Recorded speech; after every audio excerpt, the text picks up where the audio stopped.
ठीक है, first line से रीड करो, ठीक है। तो जिस चैप्टर का नाम क्या है हमारा, चैप्टर लाइफ प्रोसेसेस, तो इससे में क्या समझ में आ रहा है कि हमारी कि जो पूरी हमारी लाइफ है उसमें क्या क्या हम प्रोसेस फॉलो करते हैं, क्या हम खा रहे हैं, पी रहे हैं, सांस ले रहे हैं, घूम रहे हैं, फिर रहे हैं, ठीक है। उसके बाद हमारे टाइप्स ऑफ न्यूट्रिशन क्या है, हमारा ऑटोट्रॉफिक है, हमारा हेट्रोट्रॉफिक है। उसके अलावा और क्या क्या टॉपिक्स आएंगे, जैसे पहला न्यूट्रिशन, फिर ऑटो, हेट्रो, फिर हम स्टोमेटा के स्ट्रक्चर, ये सारे देखेंगे एक्टिविटी वाइज, ठीक है। उसके बाद ये एमीबा कैसे न्यूट्रिशन ले रहा है अपना, फिर उसके बाद ह्यूमन एलिमेंट्री कैनाल, पूरा डायग्राम उसका, फिर उसके बाद रेस्पिरेशन, फिर break down of glucose on various pathways, ठीक है। तो फिर हम उसके बाद ह्यूमन रेस्पिरेटरी सिस्टम, फिर ट्रांसपोर्टेशन इन ह्यूमन बींग्स, और शायद प्लांट्स भी हो सकता है इसमें, होना तो चाहिए, हाँ। फिर transport in plants, xylem, phloem, water transport, food transport, फिर हम ये सारा लगातार पढ़ते जाएंगे।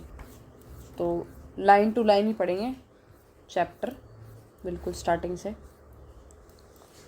तो how do we tell the difference between what is alive and what is not alive? If we see a dog running और a cow chewing curd or a man shouting loudly on the street, we know that these are living beings. What if the dog or the cow or the man were asleep? We would still think that they were alive, but how did we know that? We see them breathing and we know that they are alive.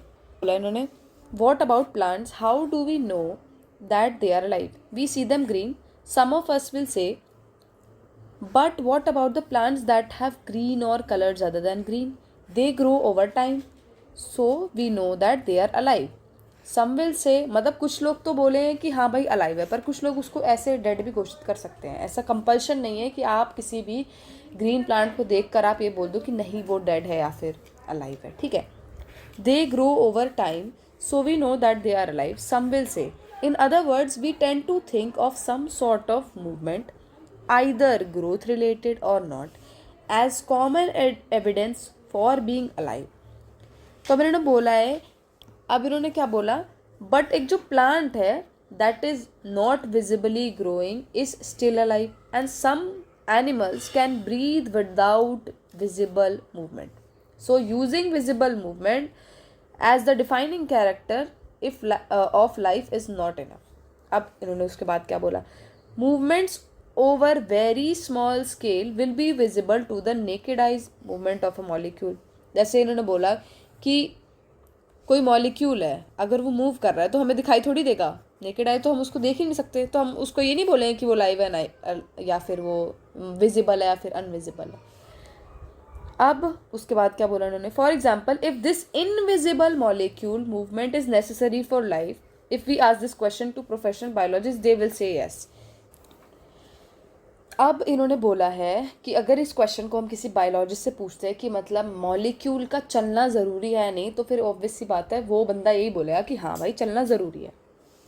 In fact viruses do not show any molecular movement in them until they infect some cell, and that is partly why there is a controversy about whether they are alive or not. तो हम आज तक ये नहीं जज कर पाए हैं कि एक जो वायरस होता है कि वो लिविंग होता है या फिर वो नॉन लिविंग होता है, क्योंकि इस पर कोई थ्योरी ही नहीं आई है अभी तक. मतलब जब भी कोई एक्सपेरिमेंट कर रहा है तो उसमें इफ़ बट दोनों कि हाँ भाई अलाइव भी हो सकते हैं, हाँ भाई नहीं भी हो सकते हैं.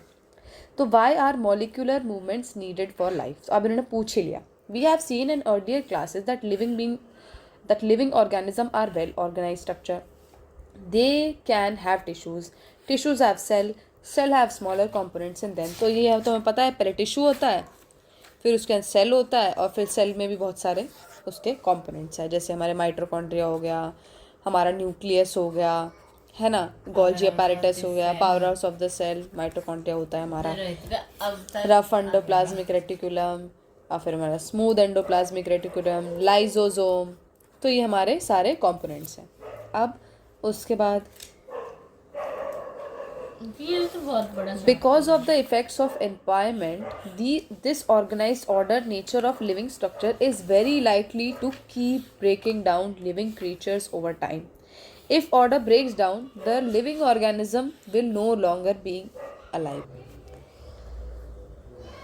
अब उन्होंने बोला बिकॉज, कहाँ गया ये pen, because of the effects of the environment, this organized order nature of living structure is very likely to keep breaking down over time. If order breaks down, the organism will no longer be alive. तो हम इसको दोबारा पढ़ा इस line को. अब हमें क्या समझ में आया कि बाय चांस अगर किसी भी बॉडी में सेल काम ना करे या टिश्यू काम ना करे या कोई ऑर्गन काम ना करे, तो फिर हो सकता है कि वो बॉडी पूरा मतलब ब्रेक डाउन हो जाए या धीरे धीरे उसमें क्या बोलते हैं डीग्रेडेशन शुरू हो जाए, मतलब कि एक टाइम के बाद वो बिल्कुल डेड फील करेगी and that will no longer be alive. So living creatures must keep repairing and maintain their structures. तो ह्यूमन बींग्स में ऐसे मेंटेनिंग और रिपेयरिंग करने के लिए हमें WBCs दिए हैं, जिसकी फुल फॉर्म है हमारी वाइट ब्लड सेल्स. तो ये हमारे सबसे बेस्ट है कि जब हमें कोई इंजरी हो जाए या फिर हमें चोट लग जाए तो ये आके क्या बनाते हैं, वहाँ पे क्लॉटिंग करना शुरू कर देते हैं, इकट्ठे होने शुरू हो जाते हैं. तो जिसकी वजह से वहाँ पर फिर रिकवरी हो जाती है और बॉडी फिर दोबारा अपना नॉर्मल बॉडी फंक्शन शुरू कर देगी. Since all these structures are made up of molecule, they must move molecules around all the time. What are the maintenance processes in living organism, let us explore. अब यहाँ से हमारा main chapter शुरू जाता है. What are life processes. तो अब इन्होंने क्या बोला है हमें पढ़ते हैं. The maintenance of functions of living organism must go on even when they are not doing anything. क्या मतलब है, मान लो कि हम बैठे हैं कहीं भी रैंडम स्पेस में, हम बैठे हैं, तो बैठने के बाद ऐसा तो नहीं है कि हमें डेड घोषित कर देंगे कि नहीं भाई अब तो बॉडी मूव नहीं कर रही, now we should call it dead. नहीं, ऐसा नहीं होता है. आपकी बॉडी अंदर चाहे वो रेस्पिरेशन कर रही हो, चाहे वो डाइजेशन कर रही हो, चाहे वो XYZ कोई भी फंक्शन कर रही हो, but that is still functioning.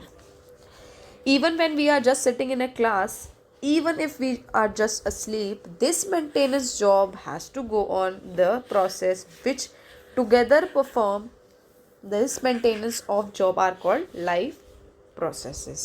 ठीक. अब आगे पढ़ते हैं, एक बार ये नोट और पढ़ दूँ मैं. What makes something alive? We often think movement. तो ऐसा नहीं होता है कि मैं बताया तो था. Growth, life. Life is maintained by continuous internal processes, not just physical action. Even if a person is sitting, sleeping, they are still alive because inside the body breathing is happening, heart is beating and digestion is going on. तो same ऊपर लिखा हुआ है. Since these maintenance processes are needed to prevent damage and breakdown, energy is needed from them. तो अब energy का form क्या है बॉडी में हमारा, ATP. कौन बनाता है, माइटोकॉन्ड्रिया, जो कि हमने 9th क्लास में भी पढ़ा है. इसको और भी बोल देते हैं हम energy currency of the cell. ठीक है. This energy comes from outside the body of the individual organism. So there must be a process to transfer a source of energy from outside the body of the organism which we called is food. तो कहाँ से आ रही है हमारी energy, obvious ही बात है, food से. A process we commonly called is nutrition. If a body size of an organism is to grow, additional raw material will also be needed from outside. तो अब इसका क्या मतलब है कि अगर किसी बॉडी को क्या करना है, ग्रो करना है, तो ऑब्वियस ही बात है उसको फूड तो इनटेक करना पड़ेगा. बिना फूड इनटेक क्रिएट के not grow. There is no scope ही नहीं है उसका कोई बड़े होने का. तो अब हमें रॉ मटेरियल बाहर से खाना ही पड़ेगा. Since life on earth depends on carbon based molecule, most of the food sources are based on carbon. तो इसका एक पूरा बहुत बड़ा चैप्टर कार्बन, हमारा चैप्टर 4 भी है केमिस्ट्री का. ठीक है. Depending on the complexity of these carbon sources, different organism can use different types of nutritional processes. तो अब सिंपल सा बना, कार्बन का एटॉमिक नंबर क्या है हमारा, 6. और हमारा इसका इलेक्ट्रॉनिक कॉन्फ़िगरेशन क्या होता है, 2 and 4. तो हम इससे बाद में पढ़ेंगे कि कार्बन शेयरिंग क्यों करता है, क्योंकि इट हैज़ 4, इसकी वैलेंसी 4 होती है, तो इसलिए हम बाद में इसको पढ़ेंगे कि उसकी वो शेयरिंग क्यों करता है. The outside sources of energy could be quite varied. Since the environment is under the control of the individual organism, these sources of energy therefore we need to be broken down. तो अब हम simple सा जब देखते हैं, जब भी हम फूड इनटेक करते हैं तो सबसे पहला हमारा माउथ आता है ना। अब माउथ में च्यूइंग करते हैं हम। च्यूइंग के पीछे भी एक रीज़न है, क्या हमें डाइजेस्ट करना होता है, कार्बोहाइड्रेट। सलाइवा कौन सा एंजाइम रिलीज करता है, सलाइवरी अमाइलेज, है ना, अमाइलेज। आई होप स्पेलिंग सही लिखी होगी मैंने। अब इन्होंने बोला है इसके बाद कि जिस हिसाब से हमारी जो कार्बन की कॉम्प्लेक्सिटी होगी उस हिसाब से ही डिफरेंट काइप्स ऑफ न्यूट्रिशन प्रोसेसेस होंगे हमारे, ठीक है। The outside sources of energy could be quite varied since the environment is not under the control of individual organism. These sources of energy therefore need to be broken down or built up in the body. तो वही इन्होंने बोला है कि जो हर एक हम जो भी हम खाना खा रहे हैं, मतलब प्रोटीन खा रहे हैं, हम कोई विटामिन खा रहे हैं, कोई मिनरल खा रहे हैं, कोई कार्बोहाइड्रेट खा रहे हैं, तो that has to be broken down into simpler complexes जिससे बॉडी हमारी वो डाइजेस्ट कर पाए, वो हमारा एब्जॉर्प्शन प्रोसेस कर पाए, समझना स्मॉल इंटेस्टाइन और लार्ज इंटेस्टाइन में जो हम आगे पढ़ेंगे, ठीक है। Therefore need to be broken down or built up in the body and must be finally converted into a uniform source of energy that can be used for various molecular movements needed for maintaining living structures as well as the kind of molecule the body needs to grow. तो obvious सी बात है, जिस हिसाब से body को requirement होगी वो उस हिसाब से तो ब्रेक डाउन करेगा। प्रोटीन जब ब्रेक डाउन होगा तो बहुत सिंपलर सब्सटेंसेस में जब ब्रेक डाउन होगा तो बॉडी को उसकी रिक्वायरमेंट है तभी तो ब्रेक डाउन कर रहा है, ऐसे अननेसेसरी तो बॉडी को प्रोसेस नहीं करेगी। फॉर दिस नहीं, हम गलत पढ़ने लग गए क्या,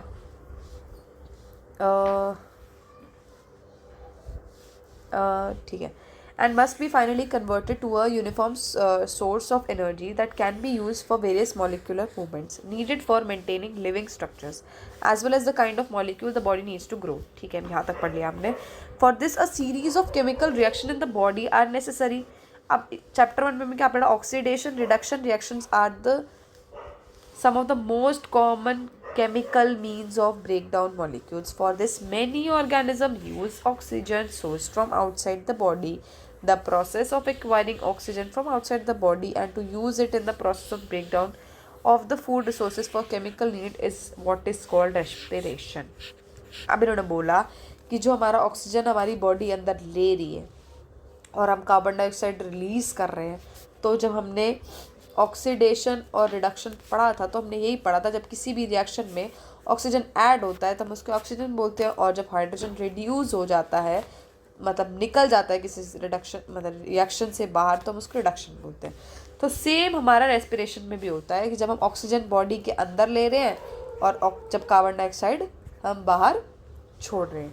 in the case of a single celled organism, तो अब ह्यूमन्स में तो हो रही है रेस्पिरेशन, है ना, और ऑब्वियसली बात है प्लांट्स में भी रेस्पिरेशन होता है। ऑपोजिट रेस्पिरेशन होता है कि वो ऑक्सीजन को लेते हैं और कार्बन डाइऑक्साइड नहीं, फिर उल्टा बोल दिया मैंने, ऑक्सीजन को कार्बन डाइऑक्साइड लेते हैं और ऑक्सीजन को बाहर देते हैं।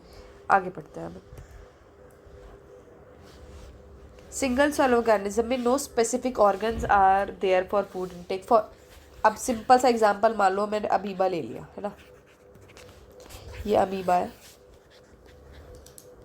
अमीबा न्यूक्लियस होता है, न्यूक्लियस के अलावा इतना कोई खास इसमें ऑर्गन नहीं है जो सारे मतलब खाना इनटेक करे, डाइजेशन करे, एक्सक्रीशन करे। साइटोप्लाज्म होता है पर वो नेग्लिजिबल है, मतलब उसको काउंट नहीं करते। It is just a body with a nucleus, कुछ नहीं है। हाँ, तो अब जब ये फूड इनटेक करता है तो कोई ऑर्गन नहीं है इसके पास, और जब ये एक्सचेंज ऑफ गैसेस करेगा तब भी इसके पास कोई ऑर्गन नहीं है, और जब एक्सक्रीशन करेगा तब भी नहीं है।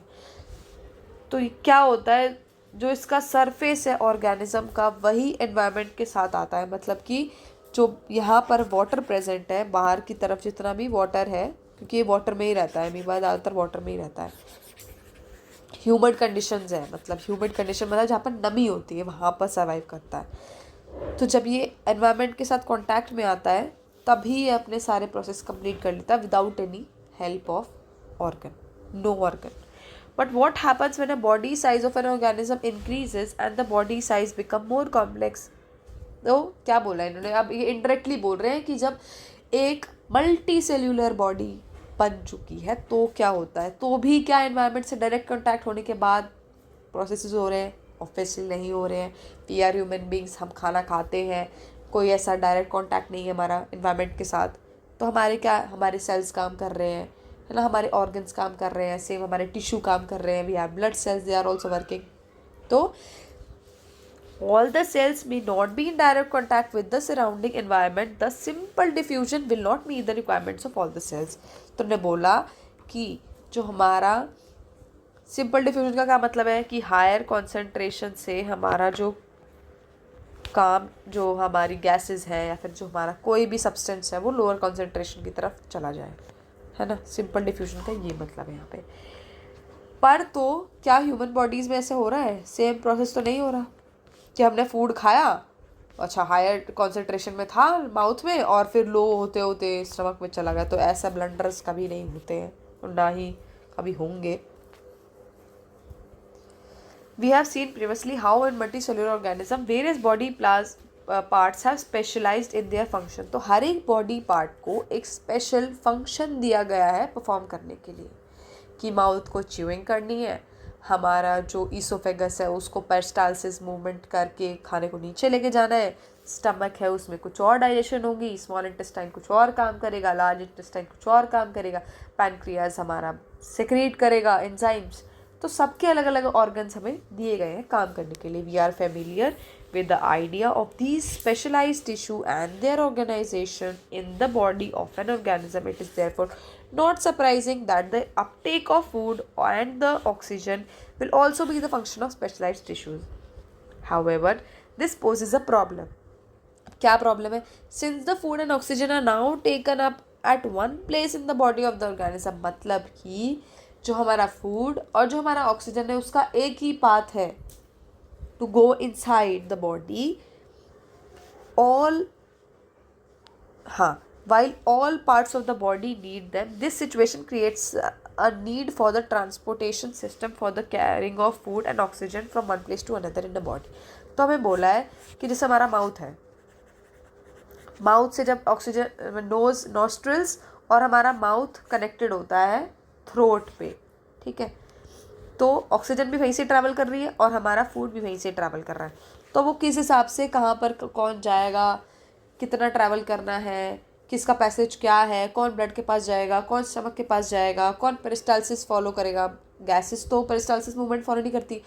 जब फूड हमारा इसोफेगस से नीचे जाता है तब वो पेरिस्टालसिस का मतलब क्या है कि हमारी जो पूरा इसोफेगस का लॉन्ग स्ट्रक्चर है वो अपने आप को पहले सुखड़ता है, मतलब पहले एक जगह से मोटा हो जाएगा, फिर पतला हो जाएगा, फिर मोटा हो जाएगा, पतला हो जाएगा। तो मसल्स होती हैं only when the food goes inside, तो वो ऐसे ऐसे मूव करके जाता है फूड। तो इसीलिए हमारी जो मूवमेंट है वो कभी भी ऐसे सीधे नहीं जाता, जो हमारी मसल्स है वो मूव करती रहती है। Same goes for the food is also moving.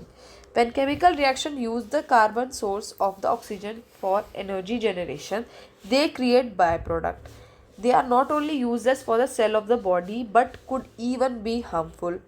तो हर एक केमिकल रिएक्शन जब भी हो रही है डजेंट मीन दैट वो हरदम बेनिफिशियल होगी। जैसे हमें पता है कि गुड जर्म्स, गुड बैक्टीरिया भी होता है और बैड बैक्टीरिया भी होता है बॉडी के अंदर, है ना। These waste byproducts are therefore needed to be removed from the body। तो obviously बात है अगर कोई चीज़ काम की नहीं है तो बाहर ही आनी चाहिए, तो कैसे आएगी? And discarded outside by the process of excretion। जब पूरी बॉडी हमारा सारा एब्जॉर्प्शन कर लेती है, हमारे प्रोटीन सब, अभी हम आगे पढ़ेंगे उसको कैसे कैसे कहाँ पर क्या एब्जॉर्ब हो रहा है, क्या एंजाइम रिलीज़ हो रहा है, किसकी वजह से कितना कार्बोहाइड्रेट मिल रहा है, हमें प्रोटीन मिल रहा है, सब हम आगे पढ़ेंगे। तो जो भी अब वेस्ट है, जो बॉडी की रिक्वायरमेंट नहीं है, जो बिल्कुल एक्स्ट्रा है, यूजलेस है, that has to be disgarded from the body, है ना। तो वो फिर बाहर निकलता है कौन से प्रोसेस के थ्रू? एक्सक्रीशन।